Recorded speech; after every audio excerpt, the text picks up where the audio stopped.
All right. Well, hello and welcome, everybody. We're just a little delayed today, but we're still here, right? And that's the important part. Thanks for tuning in and watching here once again this week on the show live. I, of course, am your host, David Burrows.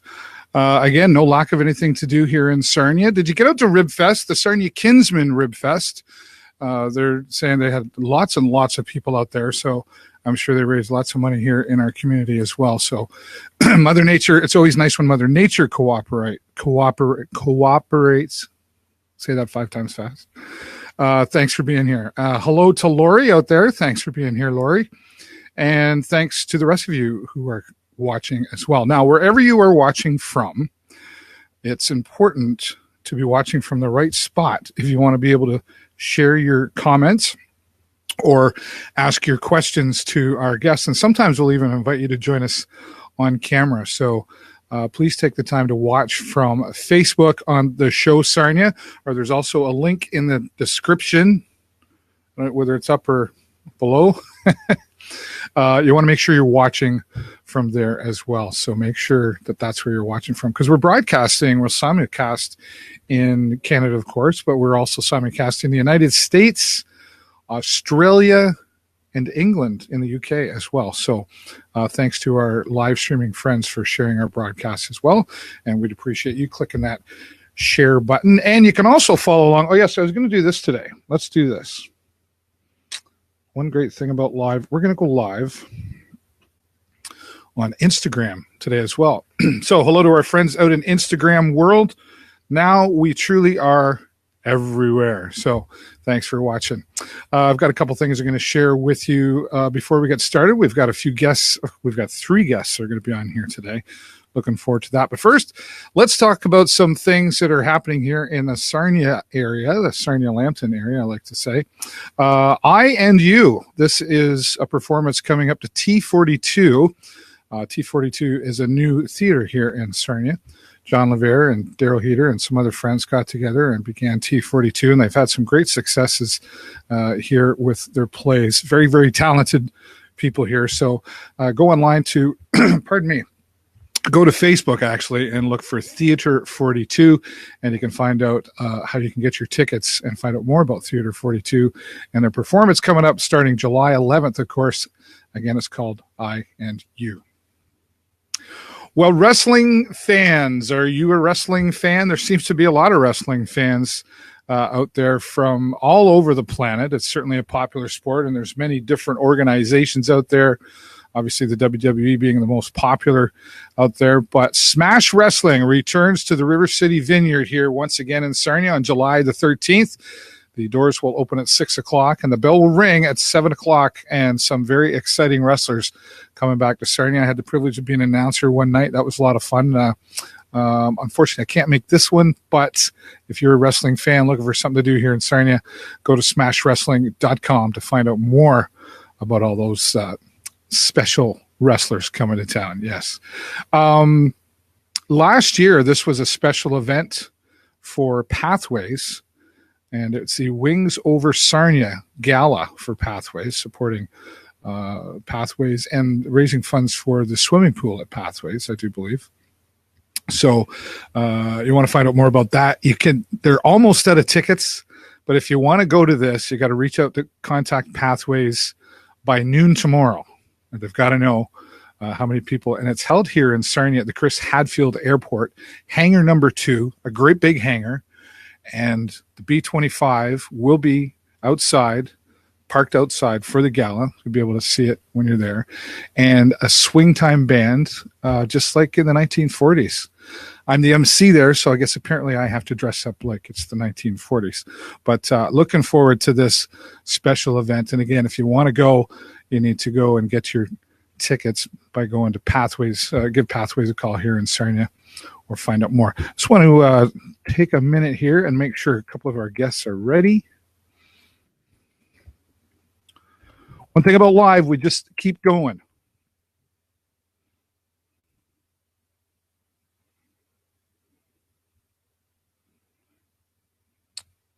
And technology doesn't always like to cooperate.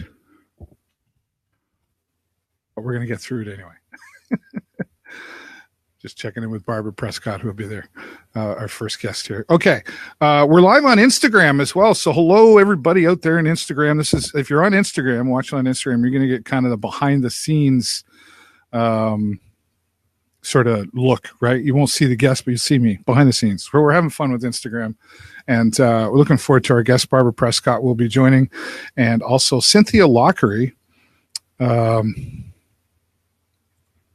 She'll be joining us as well from How to Communications, and Michael Kent, who is a bug hugger,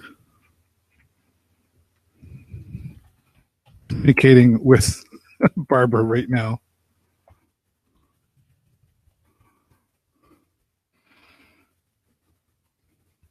Are you a pet owner, a dog owner specifically? You know, like this one. Check this out, a Bow Wow brunch. And this is happening at Stokes here in Sarnia, Stokes. And the Bow Wow lunch is in support of the Sarnia District Humane Society here. And I think this is a few years they've been doing this now. So we'll see. Sorry, I'm distracted because Barbara's having a hard time. I don't see her. Sorry, Barbara. Refresh. The Bow Wow lunch. Yes, you want to find out more about that, you can get your tickets at Stokes Inland, and again, supporting the Sarnia District Humane Society. Battle for the Bay volleyball tournament also coming up July the 21st. We had Graham Holmes here last week. Yeah, I think it was last week. He was here. He's part of Empower Play Incorporated, raising funds to help children and families who really struggle financially to be able to afford sports, I guess, you know, and so he puts on these fundraisers, etc., that help do that. So if you're a volleyball fan, reach out to them on Facebook at Empower Play Inc. or Battle for the Bay volleyball tournament. It's happening out at Valley Axe. Some exciting things happening out there as well. Of course, we talk about Blue Water Border Fest coming up July 26th, 27th, 28th, and VIP tickets for this 90% sold. They've got less than 50 left now. So if you want to get those VIP tickets, now's the time to do it. You want to go online to bluewaterborderfest.com to find out more about Blue Water Border Fest. We're going to be down there all weekend, broadcasting live from behind the stage. We'll have some special interviews, of course, likely with the Arkells and Honeymoon Suite. The Guess Who will be there. And there's a country night, too, for all you country fans. So go online once again to bluewaterborderfest.com. Captain Kid Days. This is a fun one that's coming up. I know it's not till like August, but it's good to plan for this. This happens out in Corunna every year of the August, the August long weekend.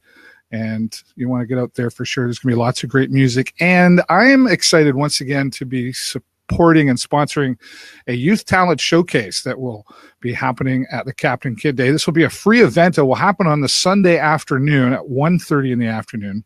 So we're looking for youth. This is not a contest. This is a showcase. We want youth ages 18 and under, whether you sing, dance, play an instrument, tell a joke, a clean joke. Just get up on stage and perform. I want you to go up and show off your talents and just have fun and get comfortable being on a stage and being in front of people. So if you are youth ages 18 and under, or if you know someone in that category that's talented, or they just want to get up and have some fun, you need to go to our website, tvsn.ca, and get more information about the Youth Talent Showcase, sponsored by myself and the Video Show Network for Captain Kid Days. Looking forward to that. And also, it is that time of year. It is the only karaoke summer event that happens every year on the Duke d'Orleans, my annual karaoke cruise, celebrating 30 years of entertainment. I'll be celebrating that this year. Now, not 30 years of karaoke, but I was a DJ before that. So this will be my 30th year having a cruise on the Duke d'Orleans. That's coming up on Sunday night, August 12th. Don't worry, it's a Sunday. It's early, 6 to 9. So you can get your tickets for only $25 for a 3-hour tour. You guys remember that song? Barbara Prescott is laughing at me because she remembers it. Gilligan's Island. Okay, we're not going to crash. There's lots of lifeboats on there. Captain Ken will take really good care of us. Anyway, tickets $25 for that. You can just reach out to me on Facebook, and we'll get those tickets to you for that as well. It's going to be a lot of fun. Always is. All right. relievingly, my first guest is available. This technology, I know she didn't say it, but I know she was like, wow, this technology thing, I'm going to have to figure this out, right? But she's done a fantastic job, and she's still smiling. Barbara, getting ready. Here we go. We're going to bring you in live. And there you are. You found me? I found you. I don't know, Dave. I think I like being in the same place with you. I'm not sure about this. I'm all set up on my laptop, and apparently you couldn't see me at all. So now I've resorted to my phone. Okay. Well, you have to be using Chrome. I don't know. Who knows? Yeah, I don't know. We figured it out. You'll be a pro now. Next year. Next year. Well, we shouldn't. I don't know why we wait so long to have you on here. There's lots of other things you probably got going on. And you're frozen. I need you to refresh or go out and come back in. Are you there? Well, I'm sort of there. You sound like a piano when you speak. Okay. Stay with me. I'm going to refresh. I'll be right back. Okay.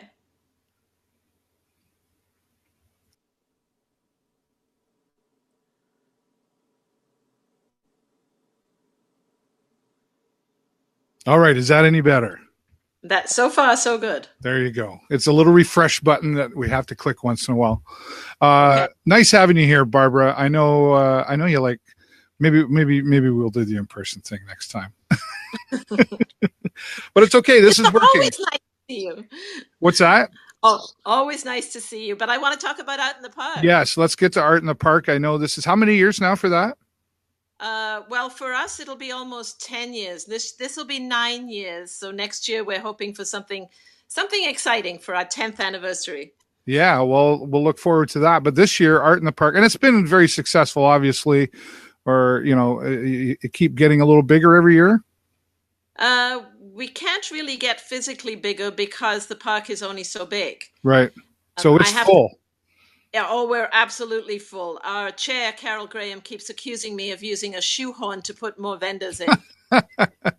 But it's absolutely chock-a-block full. We've got food trucks on the road. We've got vendors in the park. We have applied to the town to put a second story on the whole park, but they haven't bitten on that one yet. A second story. Well, I just thought it was a great idea, a whole platform up there, but they're not biting. Where would you put that? Oh, I don't know. I mean, I can dream big and say that it should be a whole second story on the park. Why don't you just build another park? We love being downtown in the lovely little park. It's Yeah. historic. It brings people down to the downtown. It doesn't have the flooding problems that the flats have, which we could easily move to. So, it is a little park, and we are absolutely chock-a-block full. We have 50 vendors this year, and actually almost 60 vendors and 6 food vendors. We are full. It's going to be wonderful. The weather looks great. Well, it does help when Mother Nature cooperates for sure. Yeah. I'll be honest, I've only been maybe twice, I think, just because of scheduling. But when I've been out there, it's really cozy, and there's a nice atmosphere going on. The entertainment, that certainly adds to it all as well. Talk about that. Well, we have a full slate of entertainment, absolutely chock-a-block full as well, from the minute we start to the minute we finish. We start each day with half an hour of Piper. His name is Peter Piper, and he comes with his bagpipes and sort of pipes us in and starts the day off on both days. I'll give you a snapshot of what we've got. We've got the beautiful Dana Andrade, and I know you've heard her sing. Oh, yes. She's got that gorgeous jazz voice, that sultry jazz voice. She does. We've got her doing vintage and country. I'm going to give a shout out to my own honey. Steve Carapiet is playing at 2:00 on Friday, and he's going to be on the piano with oldies right to modern music. I noticed that. That'll be good. Yeah. And then the Sisters of Choice, the 3 ladies from Petrolia, are going to be doing vintage 30s to 70s kind of music. All right. They do a lot of a cappella, Andrew's Sisters, that kind of thing. We have a father and daughter team from Grand Bend, Slavin and Chloe Pavic, and they do some lovely classic rock tunes. And then the very popular Doug Springstead finishes up on Friday, and he's going to be with Gary Muxlow doing old-time country music. You got a really eclectic lineup going on there. Absolutely. On Saturday, we start with the bagpipes again. We have country, then some rock and blues, then some classic jazz and pop. And then we have probably our highliners, the Honeys. I don't know if you've heard of this group. They are mostly country, two ladies that sing a lot in Purple Hill, the concert hall in Thorndale. Okay. And they're coming to see us, and we've been friends with them for a while, and they love coming to Petrolia. And once they finish, then the Rotary Youth Idol. Okay. What's that about? Well, it's becoming more and more popular. Ages 5, it is a contest, ages 5 to 20. And then they divide those into 4 categories. And if you are a winner in one of those 4 categories, there's cash prizes. Okay. But everybody goes home with a prize. Now, a phone number here, there are still, the registration is still open for the Rotary Youth Idol, and it's being organized by Diane Moore. And her phone number is 519-333-8029. All right, we got that up on the screen there for you. So if anybody wants to, and then again, this is ages 20 down to what?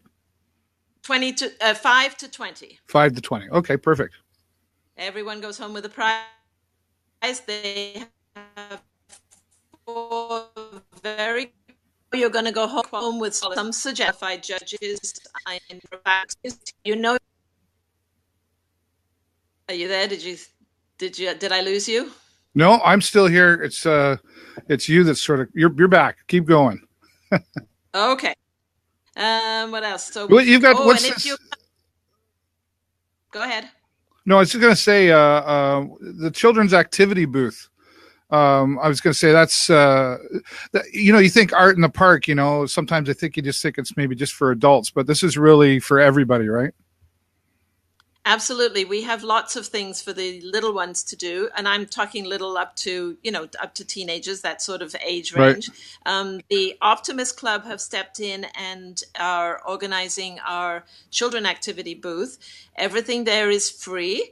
They're doing things like painting on flat river rocks. They're creating butterflies. And you'll see a few bubbles at that tent. Oh, bubbles are always fun. I don't know what that's all about, but the booth is extremely popular, and parents are invited to come and sit with their kids while they create. It's a nice, quiet activity time, and we are really fortunate to have the community partners in the Optimist Club looking after that booth for us this year, so we thank them. Yeah, fantastic. Well, certainly no lack of anything to do there. You sort of already got into it there with talking about Rotary, and then you have Optimist. The community seems to really get involved in this. You have sponsors or other things happening there.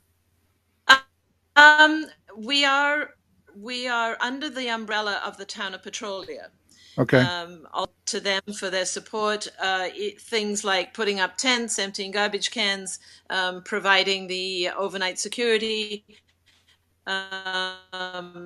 Lots of very great. They invited us under their wing a few years ago because 10 people running an event without any insurance became problematic.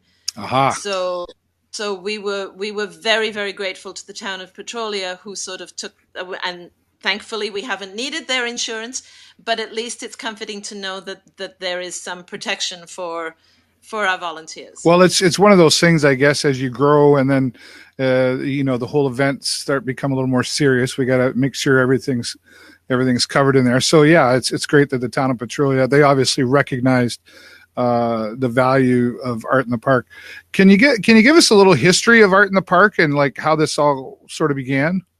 Well, it began decades ago. This has been going on for a long, long time, but it was about 10 years ago when it sort of needed a fresh look, and Carol Graham, our chairman, was asked if she would take it over, and she called a bunch of us and said, hey, would you like to join us? And it's been fabulous. I mean, it's one of my favorite things to do.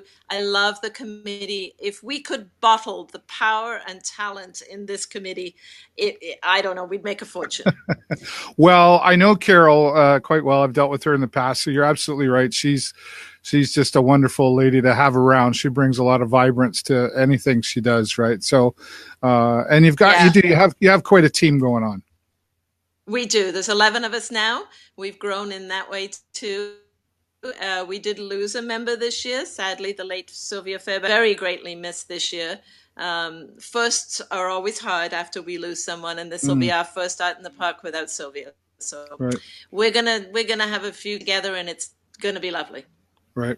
And what's your love in all of this? Are you an artist, or are you crafts, or what's your connection there?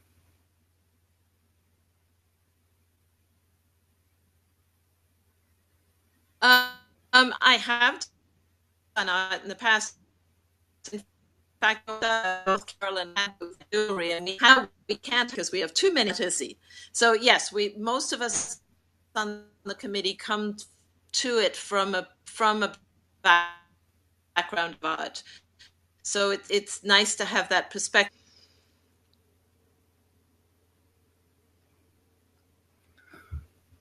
I've lost you there a little bit. I think it's your internet speed, but no, that's am okay. I back? Yeah, you there. Well, I want to thank you for joining me, Barbara. And we've shared the website and the Facebook page. Anything final you want to put out there before I let you go? No, there's lots to do. I mean, this went by so quickly. I could tell you so many more things. And you see, 15 minutes wasn't enough. So the dates and times today, Dave? Yes, we'll get that all out there, and we'll make sure we post it after the show as well. So thanks again, Barbara, and I'm going to do my best to get out there and say hello to you. Come down on Friday. I know you're busy Saturday, Sunday, but you can come down Friday.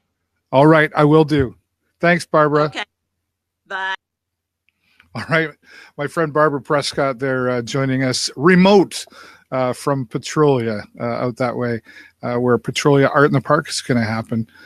Coming up. So go online to Art in the Park on Facebook or artinthepark.com to get all the details on that. All right. My next two guests, they're already all here. They're all excited, but one at a time, right? That's great.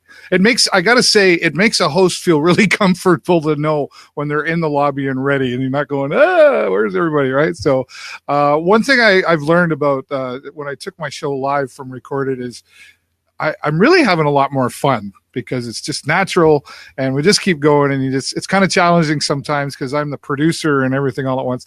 And then just to add into all of it, I'm live on Instagram right now as well. So hi, everybody on Instagram. We're trying to pay attention to everybody. Okay, my next guest, she's been on here before for a different reason, but this time she's a busy lady, and she's going to talk to you about communication. It might sound like something that's typically, you say communication, that's kind of simple. That's not always as simple as you might think, and sometimes we might need somebody like this. So Cynthia Lockrey, we're going to bring her live right now. Hello, Cynthia. Hello again. How are you? It's great to see you again. I'm doing great. And you've really, this is a totally like another side of you from what we saw before. Yes, I have many hats. Yeah. How to communications. You want to help people share their story, I guess, is the start of this. So I've been working in public relations. As you know, I started out as a newspaper reporter before going to the dark side of public relations. That's what they call it. Yeah, I know. Darth Vader. So I've been working in it over 20 years, and I realize it's not as complicated as it needs to be. And I decided, this is a new website. It's only been live for 2 months. I decided to create a website to help people tell their stories and simplify it. Right. So what I want to talk about today is how to tell your story. When it's telling your story, it might be what we're doing right now. We're having a conversation. It might be something formal. Your last guest, they're putting out a press release about their art in the park. Yeah. It could be doing a presentation in front of the Rotary Club, or even a staff meeting. But what I find is a lot of people struggle to figure out how to tell their story. And what ends up happening, and I know you've seen this as a journalist, they talk, they tell their story, people ask questions, and they think, why the heck are they asking that?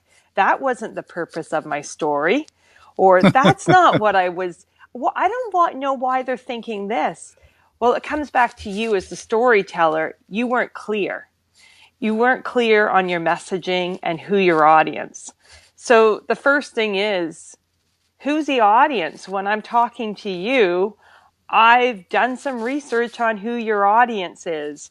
I'm not going to talk in a bunch of jargon and technical terms. Your audience is real people. Your audience is Sarnia residents, but it's also beyond Sarnia because you're on the internet. Yeah. But you're a real person. You like to talk in simple, easy to understand. So when I'm talking, I'm not going to get on my soapbox. I'm just going to have a conversation with you. Yeah, that's usually that's a good way to put it. I find, especially with a camera involved, whether I'm doing it recorded or like this, like people are still kind of nervous about getting in front of that camera. And I guess it's even as I appreciate you calling me a journalist. I don't know that I consider myself that, but it's sort of a coaching job to make people feel comfortable. So how do you get people to step out of that box? What I get them to do is think about who it is they're talking to, not themselves, first of all. And the way to get comfortable is to think of the 3 points you want people to remember. Okay. When you are telling a story or doing an interview, I'm only as an audience going to remember 3 things. Mm-hmm. And if you just focus on 3 items and you can be really clear on them, and that way I don't go off topic about my dogs or my favorite food. Yeah. And it keeps you focused. And the other thing is to ask yourself, who cares? Like, seriously, who cares? Yeah. Does your mom care or does anybody else? Yeah. Well, yeah. Like mom's always watching. Well, my mom's not, but if she could, she would be, right? She doesn't have the internet, but I hear you. And people don't always think of that. When I was writing Bed Rest Mom that we talked about last time. Yeah. The who cares and my audience was pregnant women, but my other audience was healthcare providers. Yeah, right. And why should they care? Because it reduces mental health issues. Mm-hmm. It reduces postnatal challenges. It helps decrease stress for the baby and the mom. So that way I wasn't talking about the food I was given or my hospital gown or all these other frivolous information. So it helps people when they plot it out, and it's more detail. I mean, coming on the show, I've made a lot of notes. There you go. And I've been doing this for 20 years. Yeah, that's great. Well, you make a good point in there too. Well, a lot of good points, but one that I want to recognize is you did mention before, like don't go to the pregnant mom and tell her how your experience was and because you really don't care, right? So mm-hmm. I like that you put it like, what do people care about, right? And it's hard to stay focused sometimes, or to keep, the person I'm interviewing focused. But for me, even, I sometimes have to tell myself to stay focused about what I'm trying to say or guide. And not talk too much about myself because it's not really about me. I can share something there's the reason I'm saying all this stuff, I guess there's really quite a thought process that's happening during any kind of presentation, whether it be an interview or Rotary or all. Is that correct? Absolutely. And that's why I am so committed to the 3 key points. And I always tell my clients, write them down in front of you. And that way, when you find your mind drifting or you think, how did I get to what I'm talking about now? I think I'm off script. You can just quickly glance down and go, oh, yeah, this is what I want to talk about. And what it does, to see if you're successful, is listen to the questions you're being asked.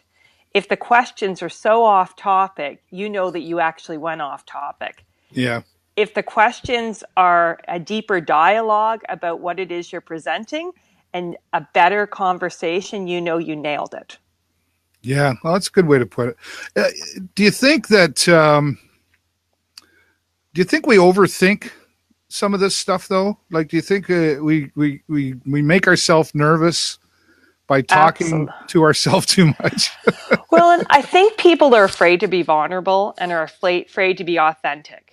Yeah. And I say, go watch Barack Obama. That man speaks from the heart. Yeah. He's not, if you look at George Bush before him, yeah, when he spoke from script, he was okay, but he bumbled a lot. Just if you're nervous, say you're nervous. People will cut you a lot of slack because 75% of people are terrified of public speaking. Well, that's I years ago. I mean, I've been talking for a long time, but that was when I would do that, the first line I would say is, "Hello, everybody, welcome." And first of all, if you think I'm nervous, you're absolutely correct. And that just made everybody. We all seem to come at the same level. You're trying to, I guess, connect with the audience on the same level, right? Absolutely, and that's why you need to know the audience, because if I'm talking to a group of moms, I'm going to talk differently. If I'm talking to Rotary, it's a diverse backgrounds. And I can say right at the beginning, listen, some of you may know a lot about this, so bear with me. For those of you who are new, I'm just going to set the stage on the background. Like you did with your last guest, what's the history of this event? Yeah. So it's really, and that who cares, test the who cares before you talk. So before you share your story, find somebody who's that audience you're speaking to and see if they care, and say, if you don't care about that, what's the points that you're interested in? Because it's never about me as the speaker. It's always about you, the audience. Yeah, well, that's just it, right? And I think that's sometimes where people make mistakes in presenting. It's okay to tell a story, though, is it, to be able to relate to the audience? People love stories. Yeah. A lot of the most successful speakers, like Barack Obama, like Justin Trudeau, start with the story. I was in this town the other day and I met this woman at a coffee shop and she told me her concerns about health care, right? Instead of, I've heard from a lot of Canadians that say blah, blah, blah. Yeah. Make it real. And we all have stories to tell around us. And that's why if you test it out with somebody, their feedback may be the story that you share. Well, and I think our friends they'll be the brutally honest ones, I think, right? Absolutely. And when I was a reporter, the worst stories were this is the event, this is the location, this is the time. Yeah. And for example, I did a walkathon. A girlfriend of mine had breast cancer. And because I was a journalist and in PR, I knew how to. So I did an interview on a radio show in London. And I said, I'm 35 years old. By the way, I'm not now. This was a while ago. I'm 35 years old. And my friend just got diagnosed with breast cancer. And we shouldn't be diagnosed. We're too young. We didn't think it could happen. And because of this, we're doing a walkathon to raise money because we don't want her daughter to have the same diagnosis. Right. And we want to help. Well, I raised $800 in 10 minutes. Wow. Because it was a human story. And I talked about my girlfriend and her daughter and what the family was going through. And so it put a human face to breast cancer versus another walkathon, amount of kilometers. Yeah. And I think that's a piece people forget about in stories, that they get caught up in the who, what, when, where, the facts, and they forget that there's a human element. You know, you talk about presidents, just to go back for a minute there. There's two of my favorite presidents, and nothing to do with politics, but as speakers. Ronald Reagan was great at telling stories. Excellent. Yeah. And John F. Kennedy was another one that just knew how to be real about it, you know. So, and I think that's obviously an element, I think, and I've been guilty of it years ago too. When I first started speaking, was trying to be somebody you're not, or trying to imitate, or trying to impress too hard. That it just be real. and sincere. I think it has to be a big part of it. Well, and we all see through it now, and with the Yeah. internet everywhere, and we have all these YouTube stars, and it's quite interesting. YouTube, the ones who are the biggest stars are real people. Celebrities Yeah. actually make less money and have less of a following than real people, which tells us the tides are turning, that people now want real. So if you make a mistake, if you flub over something, if you forget something, say it. Yeah. Say, you know what? Wow, did I really screw that up? Let me just go back to the start and say this. Well, I can attest to that. I mean, if you were watching the beginning of this show, there was some technical issues happening, and I was just like, yeah, this is live, folks. And here, I wouldn't say I flubbed through it. I grew through it. But that's probably something I really enjoy about live compared to recorded. Recorded, it was very polished. If I didn't like my commentary, I went back and did it again. I get more response now because I'm live, and I that's for many different reasons. But I think it's because this is more real. And when I first started writing speech, I was a speech writer for a few mayors in London. And when I first started writing, they were very particular, very formal. Thank you for coming. We have and now you see more off the cuff politicians. You see the real deal. People are less likely to be something, like you said, that they're not. Yeah. And I think we as human beings relate better to other people who are authentic. Yeah, and especially in a politician. Oh, the best politicians. I mean, look at Trudeau. I don't like him or not. When the first refugees came and he met them at the airport at 2:00 in the morning and was hugging them and crying. Yeah, he didn't have to be there, but he did. Yeah, he was there. So I find that we all could use a refresher on storytelling because there's just so much power in it. You can now hire consultants who just come in and teach you. I do patient advocacy storytelling. Okay. How to tell your patient's story. I work with healthcare systems across Canada on helping patients get really clear on their story and helping healthcare providers know how to use that information. Yeah, for sure. My friend RJ Redden is watching out here. She's down in the United States watching. She says, we're pretty starved for authentically and a human touch, authenticity and a human touch these days. And I couldn't agree with RJ more on that. I mean, especially with technology. But again, even with this, this format that we're using right here, even though, are you out in Vancouver? Vancouver Island. Yeah. So, right. And I don't even know where Mike is right now. He could be anywhere. And then we've got, but this is all still very real, right? Because there's there's a few little graphics, but it's nothing fancy smancy. We're just having a conversation, like you said, right? Well, and I'm not reading from a set of notes, making sure I get everything perfect with you. I'm not worrying about, oh gosh, how do I look right now? How am I sounding? And because of that, you and I are going to talk again. Yeah. And I know you're going to cut me slack. This is human. This is life. And so on How to Communications, if anybody wants to sign up, they can get a free How to Write a Press Release. For all of you that will never write a press release in your life, it still goes through the elements of a story, all the things we discussed here. So don't worry that you're not going to send a press release about what your dog did today. So I'm going to take you up on that because I have written several press releases over the years, and I hate doing it. I'll be honest. I don't like doing it because I always feel like I'm going to leave something out, or do I bother putting that in? And then that's that process for me. I start probably overthinking and going, oh, I just want to pay somebody to do it. I don't even want to, but I'll take you up on that.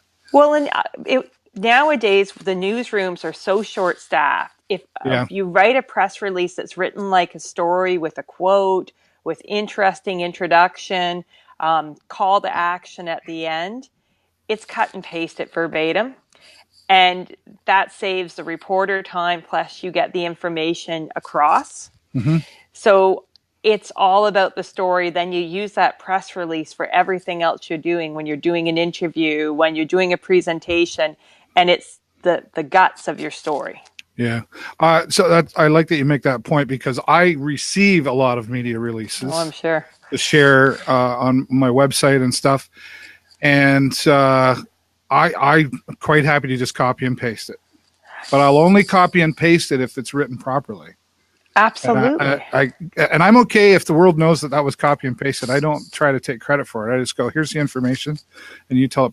But just before, I got to let you go here in just a moment. But I went to a tourism conference last year in London, Ontario, and that was one of the things they talked about was reporters, you're trying to get the attention of them, right? They're like, you need to keep it simple, get to the point, quick call to action.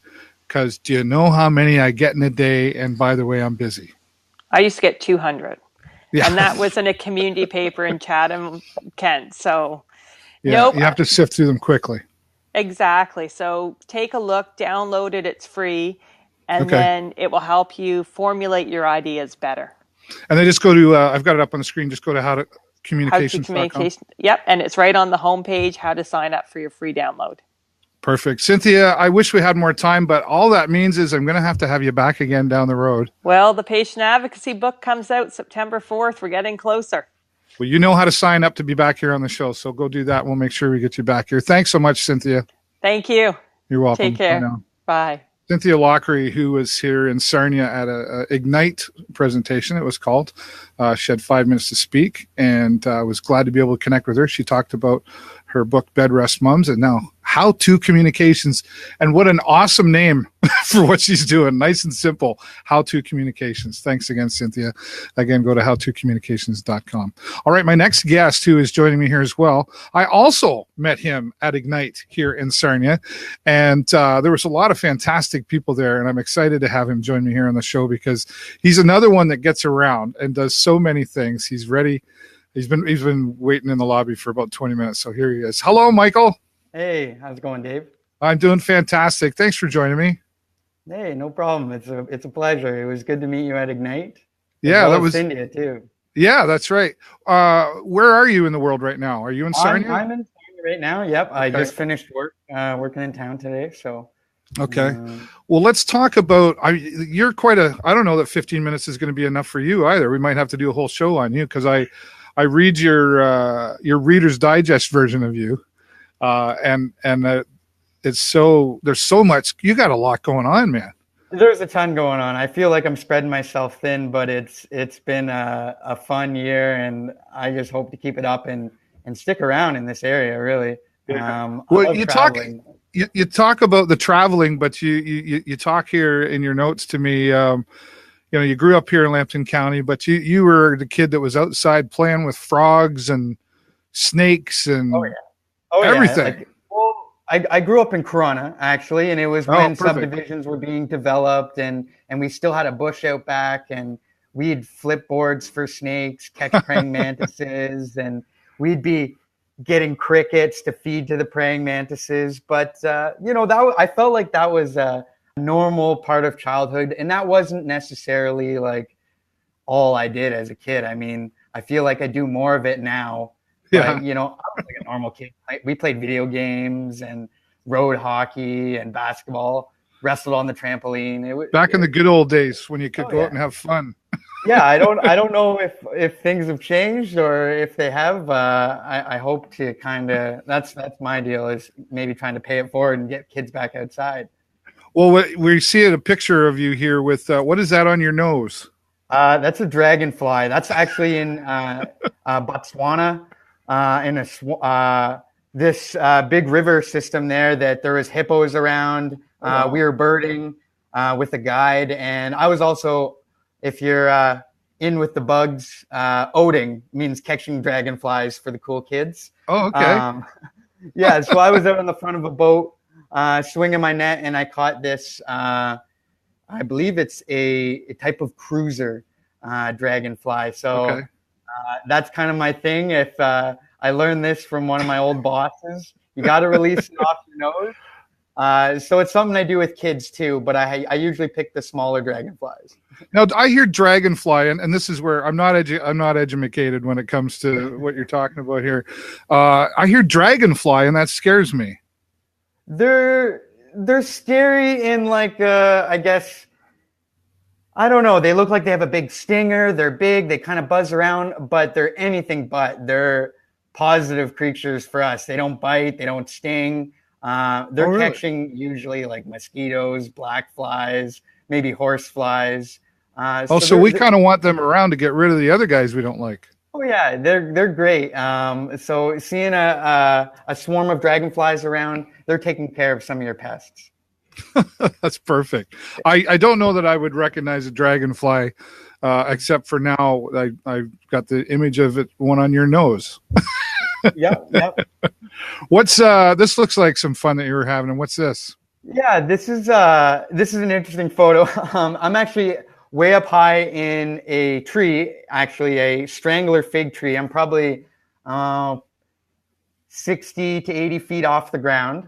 Oh, wow. And this is in Monteverde, Costa Rica.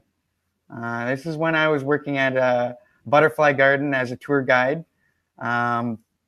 And on my time off, I would kind of go exploring around, and usually some of the locals would give you some tips.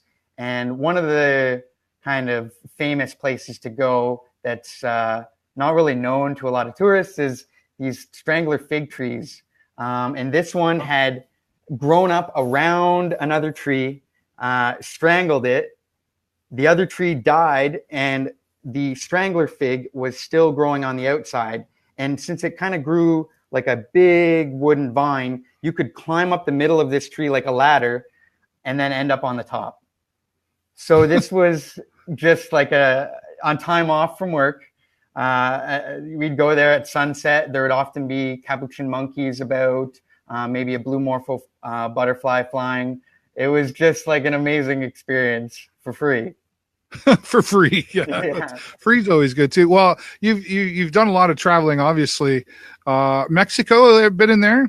Yeah, I've been to Mexico on the standard all-inclusive with the family, but also I've been to Baja, California, which is on the other side of the Sea of Cortez, right. From that main kind of branch of Mexico. If anyone's been to Cabo San Lucas, it's over there.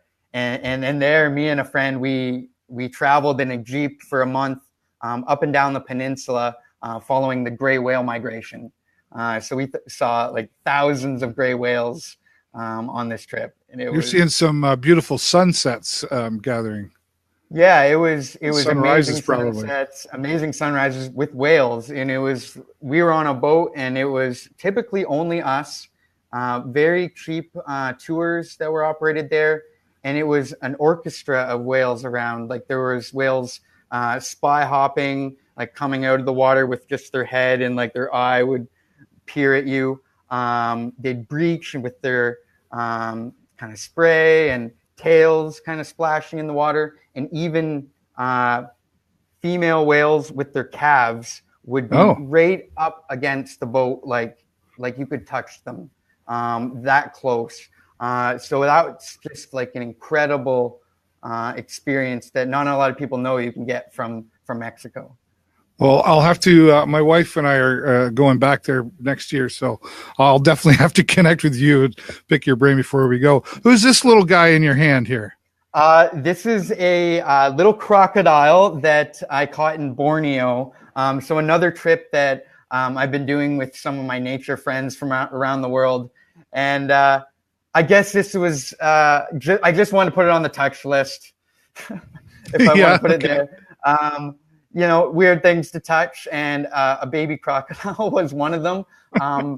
But the next day we were out on the boat in the Kinabatang River, and we saw what appeared to be a full-grown mother that was, made me think twice about ever doing that again. Right. Photo, and I don't think I'll do this for the touch list again. We're broadcasting all over the place right now. We're talking with Michael Kent, just a traveler bugger kind of guy, hugger bugger. Yeah, bug hugger. Yeah. And we're on live on Instagram as well. Just say a shout out there. Hello to Larry, and Blue Water Border Fest is watching us. If you guys want to see the show and be able to see Michael, come on over to the show Sarnia on Facebook. You can see us. Your experience has been, and I know we've got lots to talk about. We'll one of the great things about being the last guest is we can go as long as you want. Awesome. One of your experiences, it seems like, is how you get to share what you know with other people, especially young children. I'm seeing that here in this picture. Yeah, well, I think this was a good transition from Cynthia. I mean, she brought up a lot of good points about communication and knowing your audience, and having a key message as well. And for me, the education side of things is taking all of my passions and what I've learned and trying to communicate that in a way that's not only digestible, but is going to get people excited. So when it comes to like nature education, it might be something that people don't know about, or that's underappreciated, or maybe they do know about and you're trying to advance their knowledge. But I've worked with Ontario Parks, and a lot of times it's trying to start with kids first. So kids programs and knowing that audience is key. So a couple of pictures here with me and my pet snake, Zeph.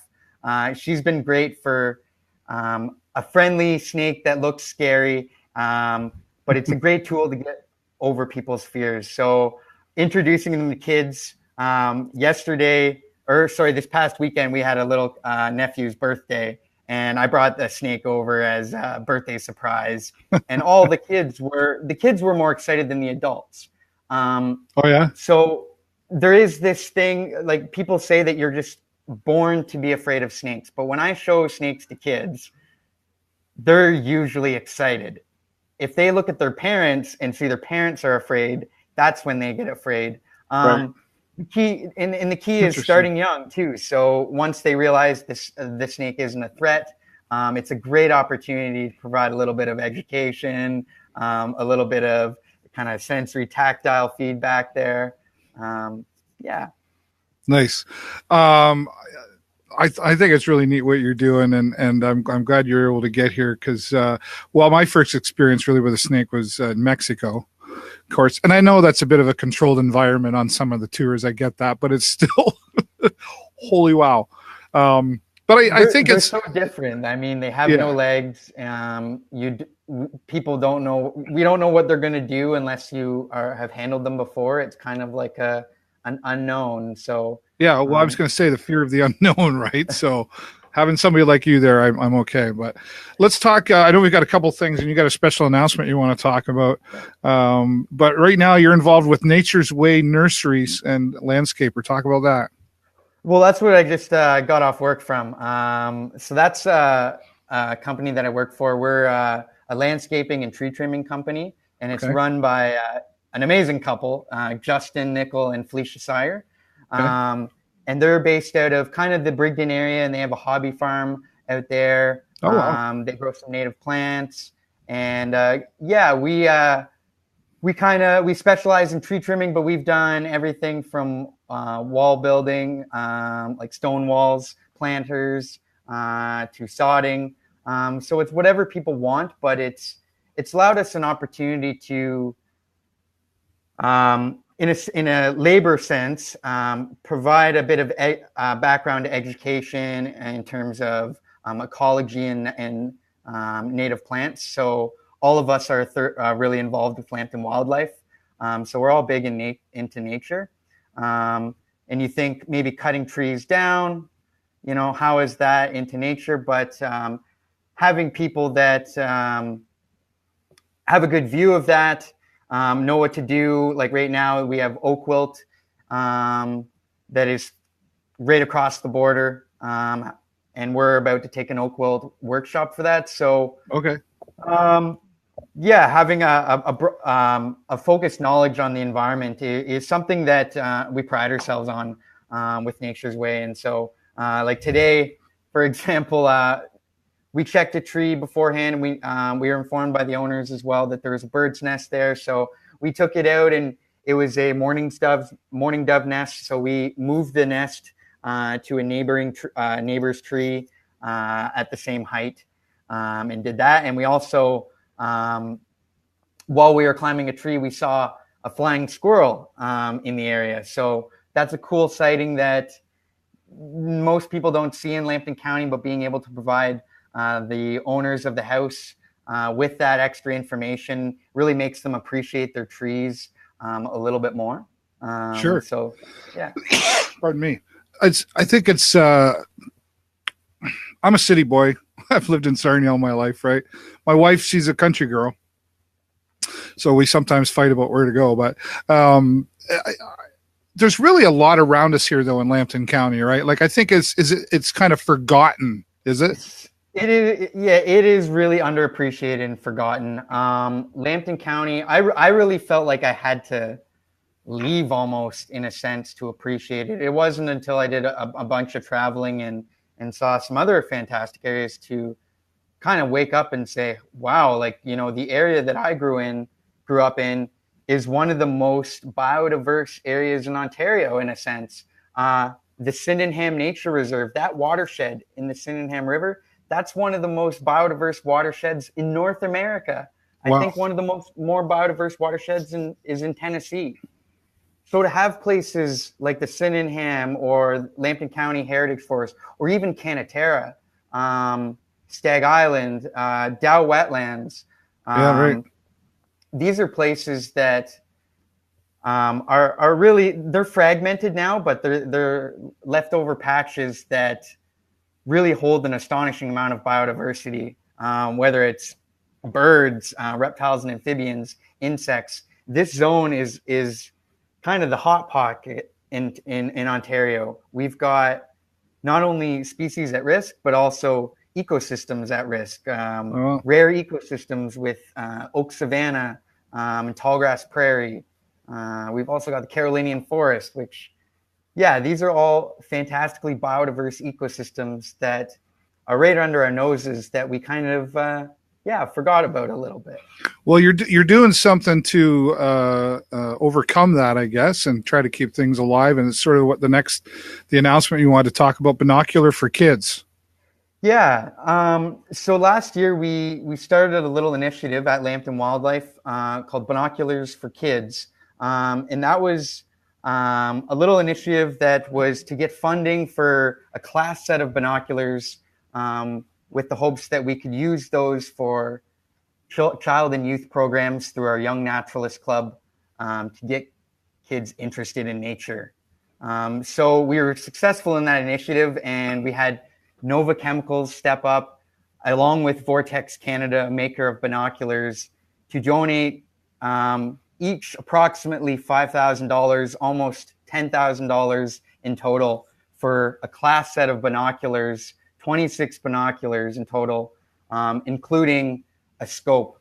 So this is just like, I've got a few of them here to kind of show off. Yeah, sure, absolutely. As an example. I don't know if they show up too well, but I'll put you in full screen. There we go. Oh, wow. Okay. 3 different models that Vortex Canada makes. This is a model that we chose that's smaller, that's great for children. We also have another size model that's, again, great for children, but a little bit more powerful optics. And then also a size that's good for youth, young adults, and adults. Okay. And these are really amazing binoculars that really allow you to appreciate wildlife from afar.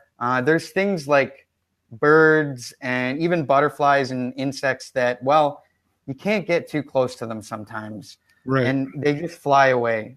So it's really hard to truly appreciate their beauty and their detail and the sport of wildlife viewing without binoculars. And so these are really, I see them as sports equipment, kind of like hockey equipment. You know, if kids don't have access or can't afford hockey equipment, or ice time, they might not have the same opportunities as others. So with Nova Chemicals and Vortex Canada helping us get this class set of binoculars, we can now provide this to children of Lambton County, and hopefully reignite that interest that I had too in the outdoors, and rediscover that amazing biodiversity that Lambton County has to offer. Wow. That's amazing. And I have to say, interesting, Nova Chemicals. Yeah. You know, sponsor. Right. And so I think Nova Chemicals, you know, they're a major employer of the area. You look at they've had that big expansion announcement, and they're working on upgrades. I looked at them. My dad worked for Nova Chemicals. My family has worked in the chemical plants, and I look at it more as an opportunity to work with these industries that have largely been the backbone of our economy. What can seem like working against them, they're really, they do provide a lot of jobs and opportunities in our economy. And the key with, you know, if you ask them, or if you have great initiatives, they might be willing to support it. So they're all about the community too. So it's just about what the community wants. And what the community needs. And so I think partnering with different industries is a great way for, in this case, Lambton Wildlife to kind of bridge the gap. We've also had opportunities with Suncor over the years. So it's just really important to bring the community together. And even though Nova Chemicals may seem like something that goes against Lambton Wildlife, it's really something that has been great. Yeah, fantastic. Michael, we're definitely going to have you back again. And I'd even be interested in having you take us on a tour through Lambton County, maybe in some stuff. Maybe we could do a live tour or something. You know, I was thinking about that too. I was like, you have the option to do it on a mobile device. Yeah. I think we can make that happen. It would be great to have the binoculars and the scope set up. I've even got a attachment to my scope that I can put my phone up to. It's called the Digiscope. So nice. You can show that live. Yeah, I could show that live too. And so that would be a great opportunity to let's connect, and we'll put it out here on my network, because we got lots of followers here, and we'll have to connect and make that happen. It sounds like a lot of fun. Awesome. Great. Perfect. Michael, thank you so much again for joining us. I know you, I guess they probably let you leave work early today to do this, did they? Well, we got 3 jobs done. I did let them know beforehand, but yeah, my boss is great. They're at Nature's Way. So that's perfect. I think maybe we should have them on the show and go see the hobby farm. For sure. They would be great. Awesome. Michael Kemp, thank you so much. Take care. Thanks, David. Fantastic stories in there.